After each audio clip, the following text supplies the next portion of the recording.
Chapter 10. Entering the Sect.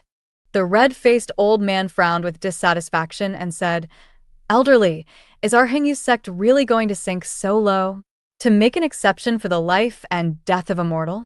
Elderly opened his eyes and said with a cold voice, "Elderma, the patriarch told me to handle this matter.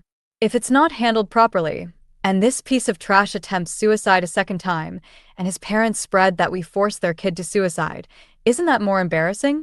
If you are willing to take responsibility on this matter, then I'll let you handle it." The middle-aged man quickly tried to make peace and said, "There is no need to argue. Why don't we let him become a disciple first, then after 8 or 10 years, when he fails to keep cultivating, we can send him back and there will be no problem." The old man in robe responded, "If other youths follow suit, what will we do?" The middle-aged man chuckled and said, "This is an easy task. After this, we have learned our lesson.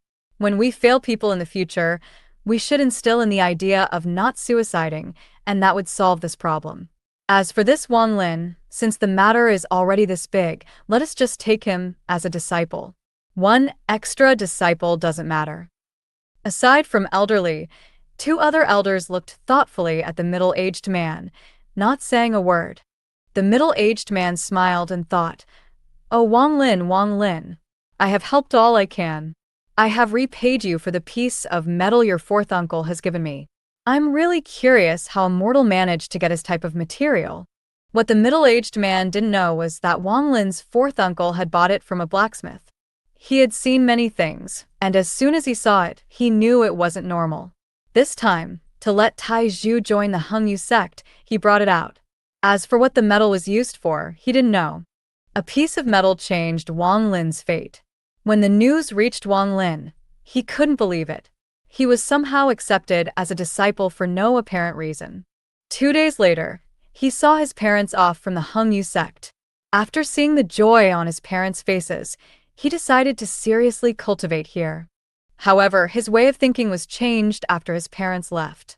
He was secretly called to the place where disciples get their work assigned and saw a shifty-looking youth. The youth's face was full of contempt. He looked at him and laughed. "So, you are Wang Lin, the kid that got to be a disciple by suiciding?" Wang Lin silently looked at the youth, challenging him. The youth sneered, "Boy, starting tomorrow morning you come to me for work. Your job is to fetch water, no less than 10 bats a day. If you can't finish the work, then no food for you, and if you continue for 7 days, then I'll tell the elders to kick you out of the sect. These are your clothes. Remember, honorary disciples can only wear gray. Once you are a true disciple, you will be assigned other colors." After he finished talking, he tossed the clothes to Wang Lin and closed his eyes. Wang Lin picked up his clothes and asked, "Where do I live?" The youth didn't even open his eyes and casually said, "Go north until you see a row of houses. Give your badge to the disciple there, and they will give you a room." Wang Lin left and headed north to the houses. The youth opened his eyes and said with disdain, "To rely on suicide to join, he really is a waste." While walking in the Hengyu sect, Wang Lin saw many disciples wearing gray uniforms in a hurry with pale and cold faces. Some had tools in their hands, and they were all rushing about. After going straight for a while, he saw a row of houses. There were a lot more disciples in gray here, but they hardly talked to each other. After he gave his badge to the yellow-clothed disciple that was in charge, the youth impatiently pointed to a room. Wang Lin had already gotten used to the cold expressions of all the people here. He got to his room and opened the door. It was a large room with 2 wooden beds, a table, and 2 chairs. They were all very clean and were about as new as the furniture at his house. He picked the bed that looked vacant. He placed his luggage down and laid in his bed. Although he had gotten into the Hengyu sect, it wasn't what he was expecting. He thought that he was going to learn immortal techniques, but it seemed like his job was to fetch water. Thinking about this, he sighed and touched the stone bead in front of his chest. This was the treasure he had acquired. Wang Lin had read many books, and he knew the danger of exposing it, as many people would aim for this treasure. A short while later, night fell and an extremely tired youth in gray opened the door and entered. He was stunned when he saw Wang Lin. then proceeded to pass out on his bed without saying a word. Wang Lin didn't care. He knew that he had to wake up early. He touched his stomach, then took out some sweet potatoes. His parents brought them for him to eat when they went out searching for him, and since he was accepted, his parents gave all the remaining food to him. The sweet potato was very sweet. As Wang Lin was eating, the youth woke up and eyed the sweet potato. While his mouth watered, he said in a low voice, "Can I have a piece?"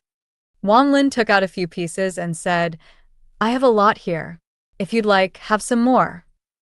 The youth quickly picked up the food and scarfed it down, then went over to the table and poured himself a glass of water.